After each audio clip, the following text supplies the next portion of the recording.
Hello friends, क्या आप भी रातों को जागकर एक ही इंसान का इंतज़ार कर रहे हैं? क्या आपके मन में भी कोई ऐसा विचार चल रहा है? क्या आपके लव पार्टनर भूल गए हैं या इंतज़ार कर रहे हैं? आज ये कार्ड गहरा राज खोलने वाले हैं। यह टैरो कार्ड की रीडिंग उन लोगों के लिए है जो पार्टनर के साथ टेंशन में चल रहे हैं, मनमुटाव में चल रहे हैं या नो कांटेक्ट की सिचुएशन में चल रहे हैं। तो चलिए देखते हैं कि यूनिवर्स आपको क्या संदेश देना चाहते हैं। तो कार्ड देख लेते हैं। S of swords, six of swords, ten of cups, the magician, wheel of Fortune, two of wands, the moon, page of wands, queen of pentacles, death. Bottom of the deck है S of wands. तो ये जो card की ऊर्जा है ये बहुत ही गहरा राज खोल रही है। तो सबसे पहले ये देखते हैं कि आपके जो लव पार्टनर हैं वो आपको याद करते हैं कि नहीं करते हैं। इस समय जो प्रबल संभावना है वह है कि एस ऑफ स्वॉर्ड्स और मैजिशियन कार्ड ये दर्शा रहा है कि जो आपके लव पार्टनर हैं वो इस समय मेंटल कन्फ्यूज़न में चल रहे हैं, मानसिक द्वंद्व में चल रहे हैं, जो आपको बहुत याद कर रहे हैं। वो इस समय बहुत मानसिक द्वंद्व से जूझ रहे हैं, वो आपको बहुत याद कर रहे हैं, लेकिन उनकी यादें जो हैं उन तक सीमित नहीं हैं। वह यादें भावनाओं तक सीमित नहीं हैं। वह इस रिश्ते की जो सच्चाई है उसको समझने की कोशिश कर रहे हैं। द मैजिशियन कार्ड ये बता रहा है कि आप तक पहुंचने का रास्ता वो मैनिफेस्ट कर रहे हैं। यह यानी कि वो अंदर से ये चाह रहे हैं कि परिस्थितियां ऐसी बने कि आप दोनों फिर से बात कर सकें।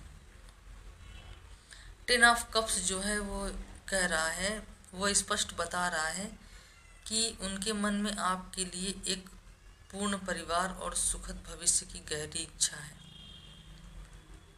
आपको केवल वो विकल्प की तरह नहीं देख रहे हैं बल्कि अपना हैप्पी एंडिंग भी मानते हैं। आपके साथ वो पूरा जीवन बिताना चाह रहे हैं।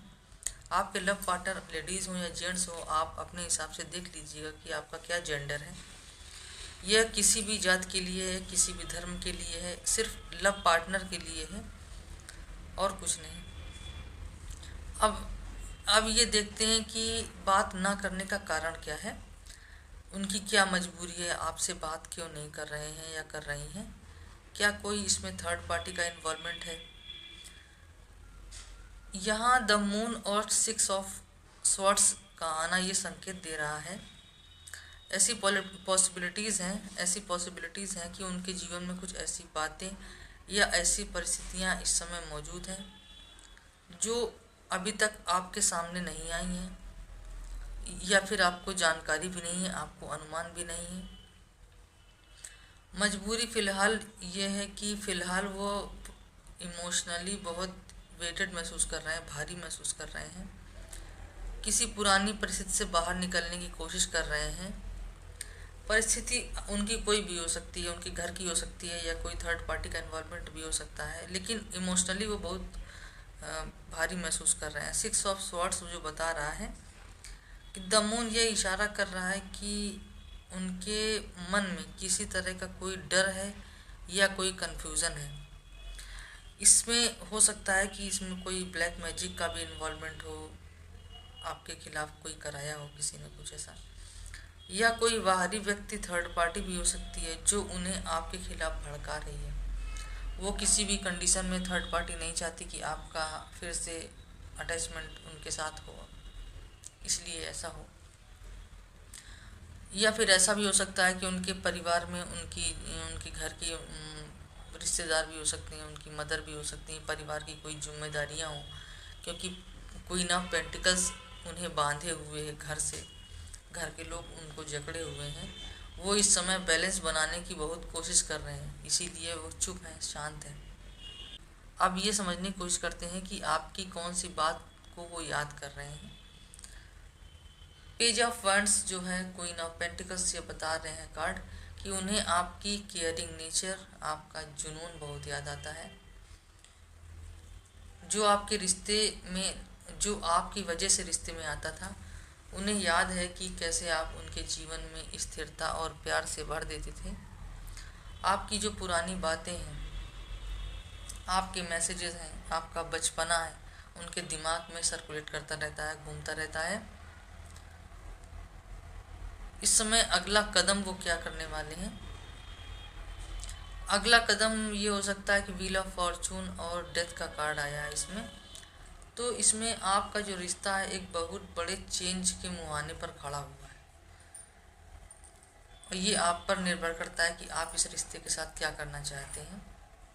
ये उनकी तरफ की भावनाएं हैं, आपकी तरफ की भावनाएं नहीं है।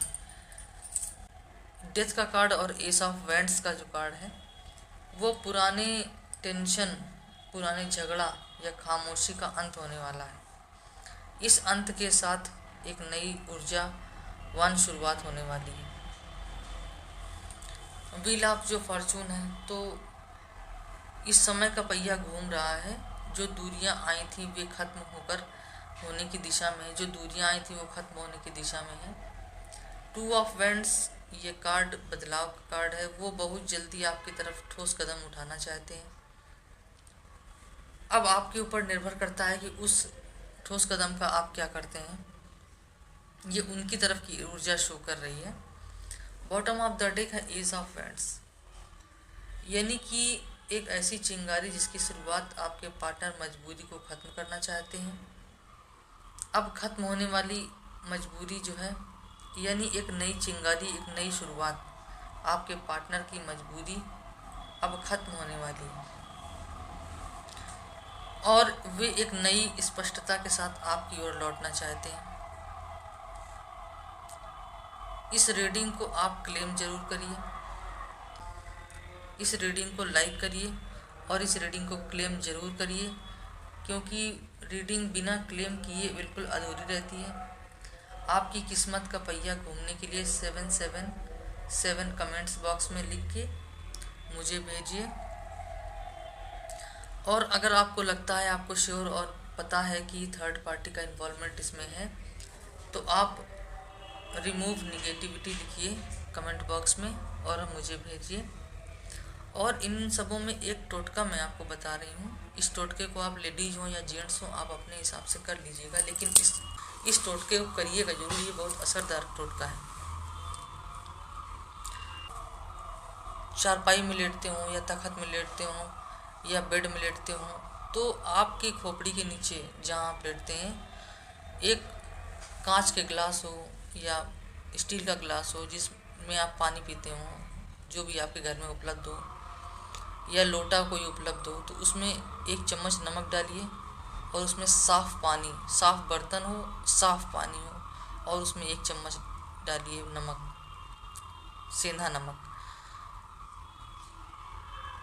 चारपाई के नीचे या बेड के नीचे या जिसमें आप लेटते हो उसके नीचे आप रख लीजिए, और रखने के बाद उसको रात भर रखा रहने दीजिए। आप सोइए आराम से। सुबह जब उठिए तो सबसे पहले काम आप यही करिए, उस बर्तन को उठाकर उसको फ्लश कर दें, और इस काम को आपको पूरे हफ्ते करना है, पर डे करना है आपको।